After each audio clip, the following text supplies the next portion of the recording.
Welcome back to your newest obsession, the NeuroSpicy MomPod. As always, I am Austin Marie, and I am so glad you're here. We are here to normalize the neurodivergent experience and create a community that centers nervous system safety and education. I don't know if any of my beautiful listeners can relate, but I really feel like we've been collectively living in this weekend at Bernie's time loop since like 2020 where we keep telling ourselves, like, well, it can't get any worse than this. And here we are in the year of 2026 in America. And honestly, that's all I really have to say. And if you're someone like me who has a very strong sense of justice paired with a rigid moral compass, you've been probably been walking that fine line of burnout or collapse because I know I have. It is an undoubtedly stressful time for everyone. I feel like the entire world population is collectively holding its breath while Mother Nature is holding on for dear life. And yet life carries on. And because we have to hold these two seemingly opposing ideas at the same time, I thought it would be a good idea to focus on some productive ways that we can support our children and our own nervous systems. I want to focus today on how we can support our nervous systems in our own home, to focus on controlling what we can, where we can, and to remind our spirits that we still have autonomy. When we are mindful about the environments we create for ourselves, our children, or if you're a teacher or childcare provider, your classrooms, we are actively helping reduce feelings of overstimulation and sensory overload, creating calm, sensory safe environments that our bodies know they can rely on helps offload some of the chronic stress we accumulate just existing in society. I truly believe that neurodivergent people will be a significant driving force in creating a society where everyone's well being is honored and respected. But revolution is a marathon, and we have to keep ourselves rested, recharged, and full of joy so we can remain resilient against the forces working against our humanity. So let's start in our very own homes. I want to start at the top by acknowledging that depending on where you land on the income scale, this is going to look completely different. But as a single mama who is definitely living under the government definition of the poverty line, these are all things that can be implemented with little to no money, along with some ingenuity and resourcefulness. Most accommodations are really just systems that you can put into place to create an easier workflow for your home and your nervous system. Let's take laundry, for example. We all know the trope about neurodivergent people forgetting to change their laundry. And yes, it is true that as I am saying this sentence, I have my washer running the same load of towels for the second time today. But there are some simple things we can do for ourselves to make the process of putting away laundry a little easier. I can't tell you the years that I wasted trying to fold and keep tidy my children's closets and drawers. My folding skills are actually a low key flex of mine, having perfected them throughout the years of living in tiny spaces. But as aesthetically pleasing as it is, unfortunately, I just could not get my kids to care about only pulling out one shirt at a time so they don't disturb the remaining rows. So I spent way longer than I care to admit folding and refolding laundry only to feel immediately overwhelmed when my work would be undone after one outfit change. But now I cannot be bothered. I replaced the neatly folded rows of laundry with clear tubs that have big, bold labels on them like socks, undershirts, long sleeve jammies, short sleeve jammies, or shorts. Then I sit in my kids' room with them and we all find the matches together while sorting the laundry. Hangers are still difficult for them, so mama is still in charge of hanging the fancy clothes. But other than that, they're able to put away their own laundry and also find the clothes they are looking for by themselves. There's a bin for unmatched socks so they can easily be tossed together. And we wait until it gets full to the top. Then we have a match party to see who can pair the most socks. Competition and games are a great way to hijack the neurodivergent brain during mundane tasks. An even better way to motivate little ones or even yourself is to ritualize these moments by listening to certain music when it's laundry time, or by sharing a treat together or with yourself when it's complete. Not only are you simplifying these things and creating independence for your kiddos, but you're also finding flow in chores rather than stress and obligation. Mundane chores and tasks can be so difficult for our bodies to get motivated to do. But if we replace shame with support, or even some fun, we can make the process less draining on our energy while also creating sweet memories with our littles. I think a lot of us grew up being told that we were dramatic or lazy or too sensitive, when in reality, our nervous systems were just processing significantly more sensory information than the people around us. And because so many of us were raised in environments where accommodations were treated like weaknesses or overindulgence, we learned to override our discomfort until we were completely disconnected from what our bodies were actually trying to tell us. But when you begin looking at your home through the lens of nervous system support instead of aesthetics or performance, you start realizing how many small adjustments can create an enormous amount of relief. If we keep in mind the knowledge that neurodivergent people often struggle with object permanence, then we can also design our homes with a specific strategy in mind. Keep what is necessary visible and make homes for things that are not immediately needed. So, we have this rule in my home: we do not put down, we put away. And that's because we acknowledge the truth that both myself and especially my oldest are very prone to misplacing or losing things. It's something that brought me a lot of grief in my own life.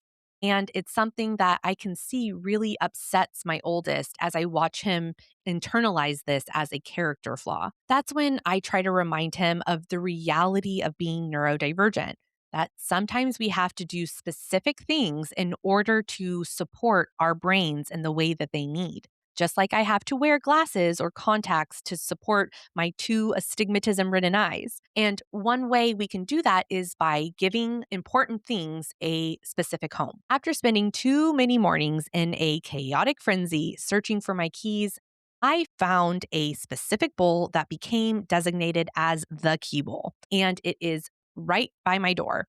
The keys never live anywhere outside of that bowl. And if I need my keys, I know exactly where to look for them. Kiddos like to participate in sports. We also had to create a system to make sure that we always had the gear they needed, whether it was baseball or martial arts. Every time they were done with their gear or uniform, it went directly back into their sports bag. If they needed to find their baseball belt, they knew that they needed to check their baseball bag. When they finished practicing catch with their mitts, they put them right back into the bag. And because neurodivergent people often do not create habits in the same automatic way that neurotypical people do, this is something that has to be consistently reinforced verbally or visually until the child or even your own inner voice is able to monologue the rule for themselves. So when I first started the key bowl, I had to repeat in my head after unlocking the door: key bowl, key bowl, key bowl, put it in the key bowl, put it in the key bowl. And even though I've been doing this now for years, in my mind, I am still reminding myself as I'm holding it: key bowl, key bowl. It doesn't go anywhere else. We cannot rely on autopilot in the same way. So instead, we rely on consciously followed systems and rules. In the same way, our bodies do not automatically go into autopilot in the mornings to shower, brush our teeth, groom our hair, and prepare for our day.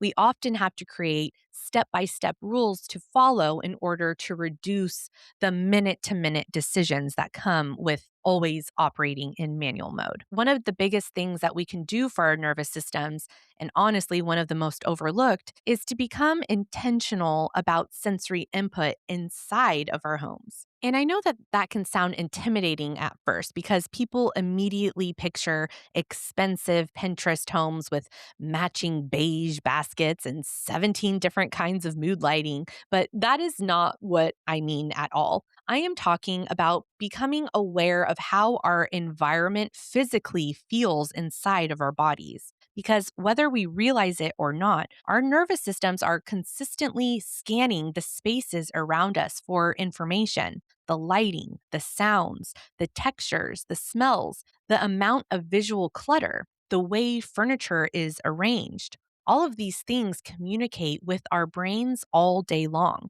Lighting is a huge one for me personally. Overhead lighting can feel physically painful to my brain, especially those bright white LED lights that every store in America seems obsessed with right now. There are days where walking into certain buildings immediately makes me feel agitated, exhausted, or even disassociated before anything has even happened. And it took me years to realize that part of that reaction was sensory overwhelm. Now, whenever possible, I use lamps instead of overhead lights, softer, warm toned bulbs, natural lighting during the day, and little pockets of ambient lights throughout my home. And no, my home does not look like an influencer's apartment with 17 tiny glowing mushroom lamps and a record player in the corner. My ambient lighting is literally just string lights. But the point is not perfection. The point is reducing unnecessary stress on the nervous system. Window clings are another surprisingly helpful accommodation because they can serve multiple purposes at once. Some can soften the harsh sunlight, which is incredibly helpful for people who experience sensory sensitivity from glare, while others create rainbow reflections throughout the room that almost act like tiny little dopamine boosts during the day. There is something genuinely regulating about seeing soft, moving light patterns dancing across your walls while you're washing dishes or folding laundry. It creates little moments of beauty and novelty for the brain without requiring any extra energy from you. And if you live in close proximity to others, it's a great way to create privacy for yourself while also enjoying open windows. Honestly, novelty is important for neurodivergent brains because our nervous systems crave stimulation while simultaneously becoming overwhelmed by it, which is truly one of the rudest setups biology could have possibly given us. Sound is another massive factor that people often underestimate. Many neurodivergent people are processing background noises constantly, even when we consciously think we are tuning them out. A buzzing refrigerator, an echoing hallway, the sound of traffic outside, a television playing in the other room, someone chewing too loudly, the dryer beeping every 45 seconds like it's trying to psychologically break us down. All of that sensory input accumulates in the body over time. This is why soft textures throughout a home can make such a noticeable difference. Heavy curtains, rugs, fabric, wall hangings, soft blankets, and upholstered furniture help absorb sound instead of bouncing it around the room. Minimalist design trends often prioritize hard surfaces and open, empty spaces because they photograph well. But for many neurodivergent people, those environments can actually feel echoey, cold, and overstimulating. There is a reason so many of us instinctively create little nests for ourselves with blankets and pillows and dim lighting. Our nervous systems are trying to create safety. And speaking of safety, can we talk about proprioception for a minute? Because I swear this is one of those things nobody explains to neurodivergent adults, and then suddenly you learn about it and your entire childhood starts to make sense. Proprioception is basically your body's ability to sense where it is in space. And many neurodivergent people struggle with proprioception processing, which can show up as constantly bumping into corners, tripping over things, dropping objects, slamming cabinet doors too hard, struggling with body awareness, or even feeling physically disconnected from yourself when overwhelmed. I cannot tell you the amount of times I have been stopped in my tracks from my pockets getting caught on the doorknobs or bumping my shoulder while turning the corner of the hall. So, when I say creating a neurodivergent friendly home can include things like rounded furniture corners, soft edges, and wide walkways, I'm not talking about creating some sterile Montessori showroom. I'm talking about reducing unnecessary collisions between our bodies and our environments. Because if your nervous system is already overloaded, repeatedly stubbing your toe on sharp furniture edges while trying to navigate visual clutter is not exactly helping matters. This is also why weighted blankets, compression sheets, heavy comforters, stuffed animals, body pillows, or sensory swings can be so regulating for many neurodivergent people. Deep pressure input helps calm the nervous system and increases body awareness, which can reduce anxiety and help the brain feel more grounded and secure. And this is not pseudoscience or gentle parenting nonsense, like some corners of the internet love to claim. Occupational therapists have been utilizing sensory supports for decades because we have actual evidence showing how sensory input impacts nervous system regulation. Even things like chewing crunchy foods, sipping thick smoothies through a straw, bouncing on an exercise ball, stretching, pacing, rocking, or laying under a weighted blanket while watching television can help regulate the nervous system because they provide sensory feedback to the body. And one thing I really want to normalize is that sensory accommodations are not something children should have to grow out of in order to be considered successful. I think so many neurodivergent adults were taught that the goal was to appear as neurotypical as possible, even if achieving that experience came at the cost of chronic exhaustion and burnout. But there is a huge difference between supporting a nervous system and forcing it into constant survival mode for the comfort of other people. Transitions are another area where environmental supports can make an enormous difference, especially for neurodivergent children and adults who struggle with task switching. And honestly, I think this is one of the reasons so many of us feel exhausted all of the time. Neurotypical people often move through transitions automatically without consciously thinking about them, while neurodivergent brains frequently experience transitions as abrupt neurological gear shifts. That is why using environmental cues can be incredibly supportive.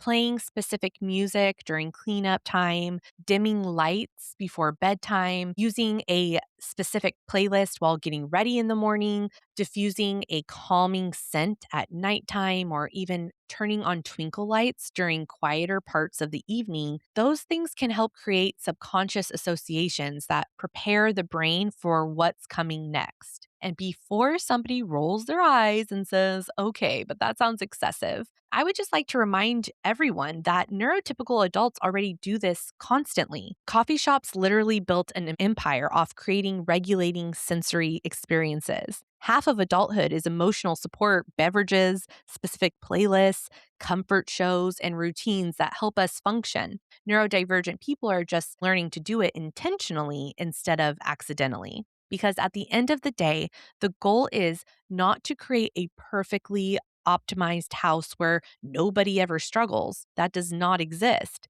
The goal is to create an environment that works with your nervous system instead of constantly fighting against it.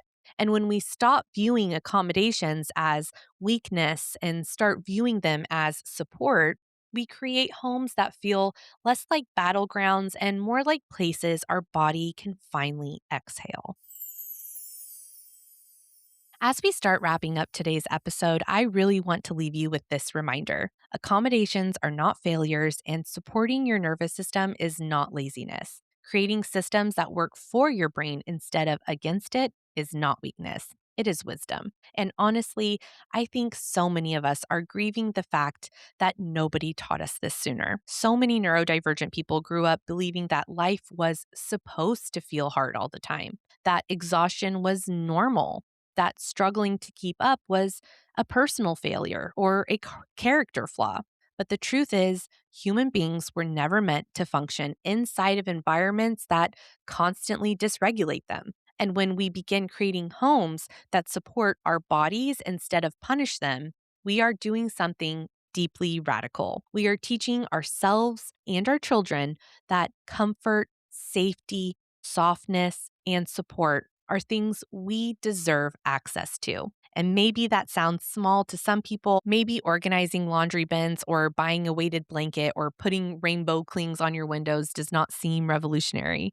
But I actually think it is, because every time we choose support over shame, we interrupt generations of survival mode living. Every time we teach our children to understand their nervous systems instead of fear them, we plant the seed for a different kind of future. And honestly, I think that is what this community is really about. I know sometimes it probably sounds ridiculous that this little podcast recorded by a neurodivergent single mama in Northern California could become something bigger, but I genuinely believe that there are a couple thousand people out there who are willing and able to subscribe for $1 a month or more on Patreon to help keep this dream and this community alive. Not because I think I deserve to become some millionaire podcaster living in a mansion with a wellness brand and a beige couch the size of a Honda Civic, but because I believe in grassroots community. I believe in people helping people. I believe in creating spaces where neurodivergent people feel seen and safe, educated, and less alone.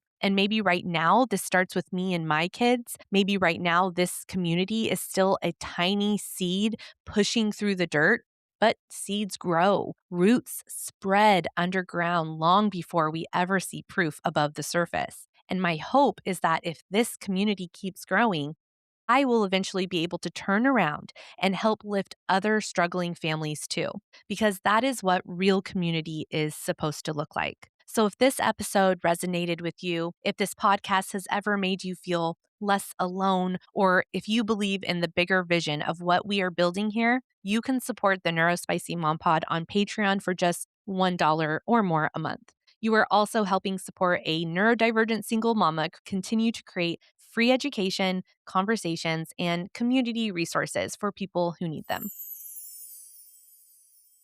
And before we officially close out with today's episode, I want to leave you with today's journal prompt. What parts of my home, routines, or environment currently feel supportive to my nervous system? And what parts feel like they are quietly draining me every single day? As you sit with that question this week, I want you to remember that you do not have to overhaul your entire life overnight. Tiny changes still matter. Small accommodations still count. A nervous system that feels even 5% safer is still a nervous system moving towards healing. Thank you all for being here. Thank you for continuing to grow this little grassroots corner of the internet with me. Thank you to all of the new listeners and Patreon subscribers who have joined our community recently.